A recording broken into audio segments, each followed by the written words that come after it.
Jamaah. Iya.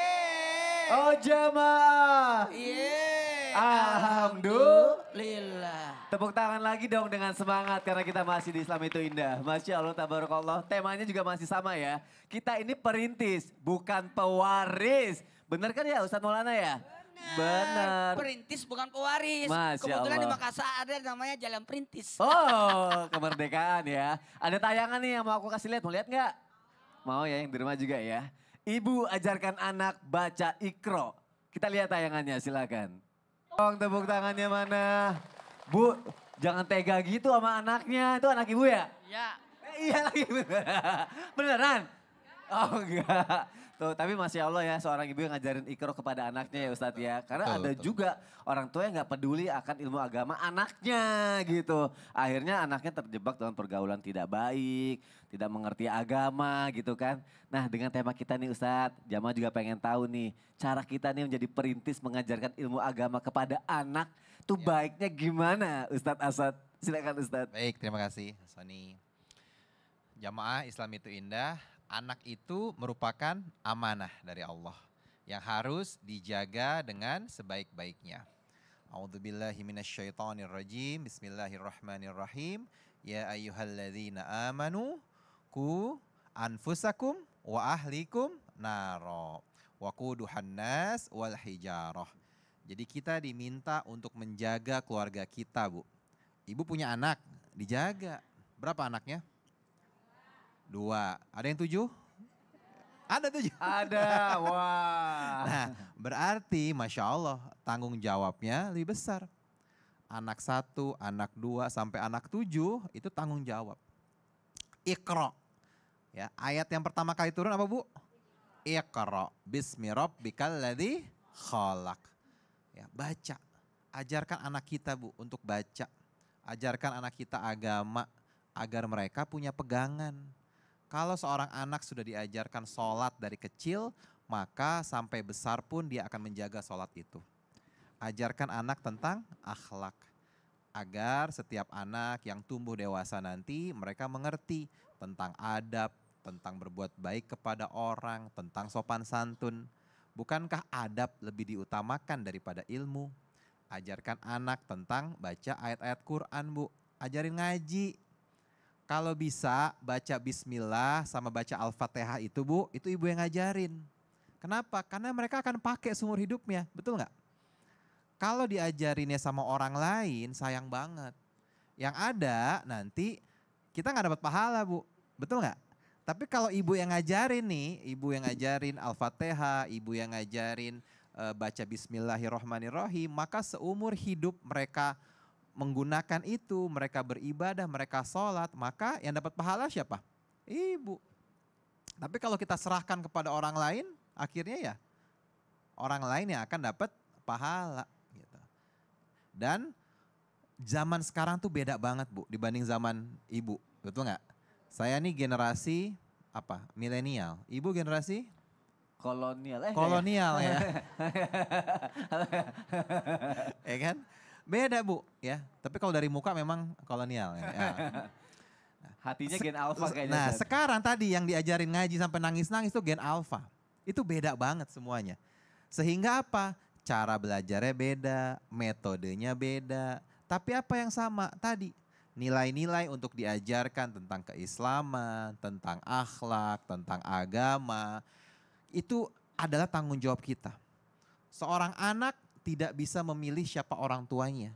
Begitu juga ibu tidak bisa memilih siapa yang akan jadi anak ibu. Betul ya? Tapi ibu bisa memilih ingin mendidik seorang anak seperti apa. Ibu bisa mendidik ingin menjadikan anak ibu seperti apa. Yang nanti insya Allah anak ini akan menjadi penenang dan juga menjadi pembawa pahala bagi orang tuanya. Masya Allah, pasti nyesel banget ya kalau anak bisa baca Al-Quran, berhasil.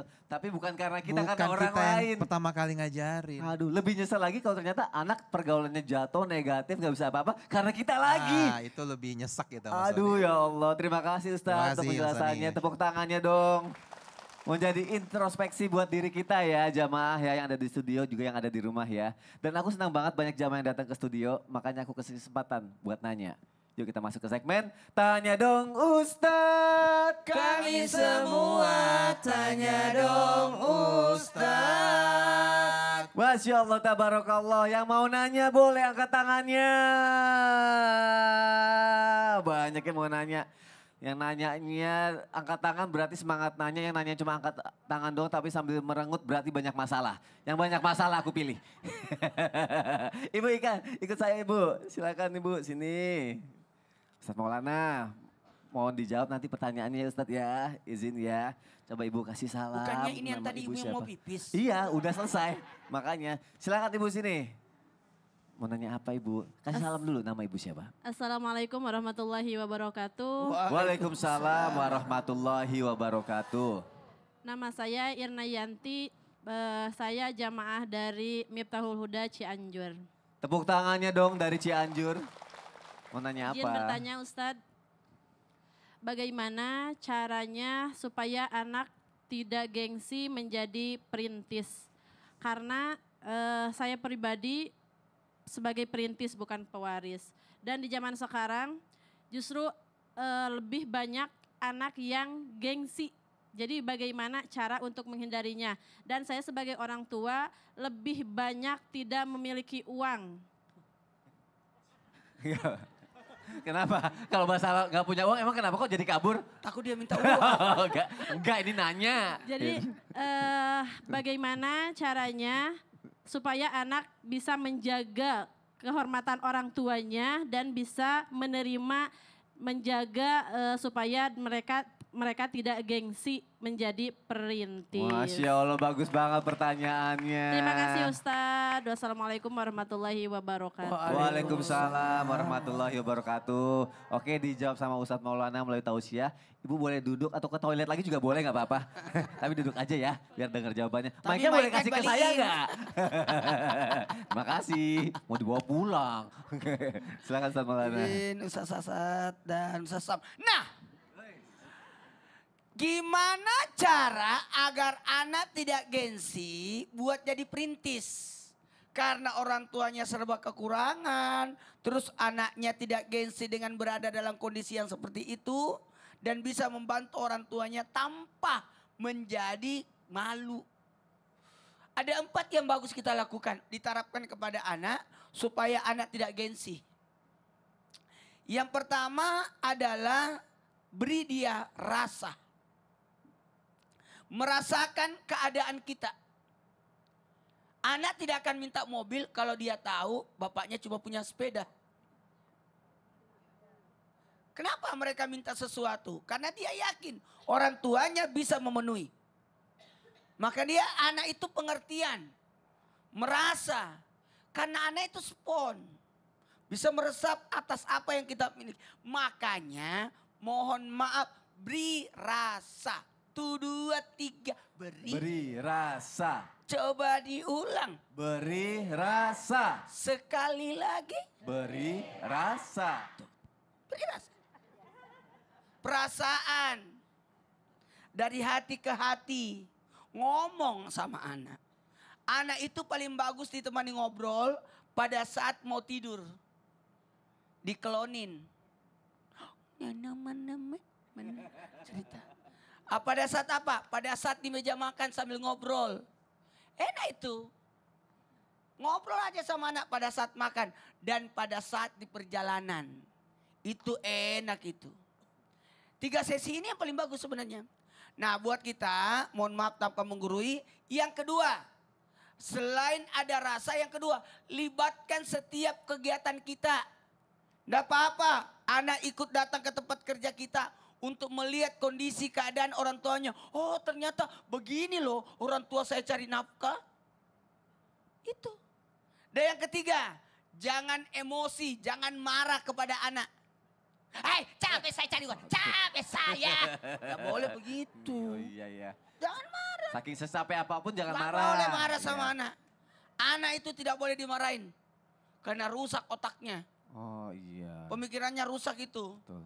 Tidak mau berkembang. Iya. Kemudian terakhir berikan apresiasi. Masya Allah. Setiap anak melakukan kebaikan, mendapat prestasi, kasih dia hadiah. Minimal ciuman, Masya ucapan Allah. selamat. Itu. Dan yang terpenting adalah beri rasa. Tuh 2, 3. 100 kali lagi.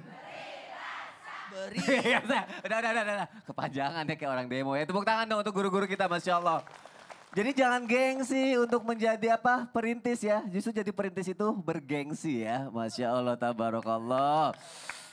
Yuk kita belajar lagi yuk, Masya Allah. Oke. Sekarang jamaah yang ada di studio, tadi nanya udah ya.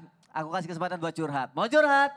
Yuk kita masuk ke segmen curhat dong Ustadz. Iya, kami curhat. Yang mau curhat boleh angkat tangannya.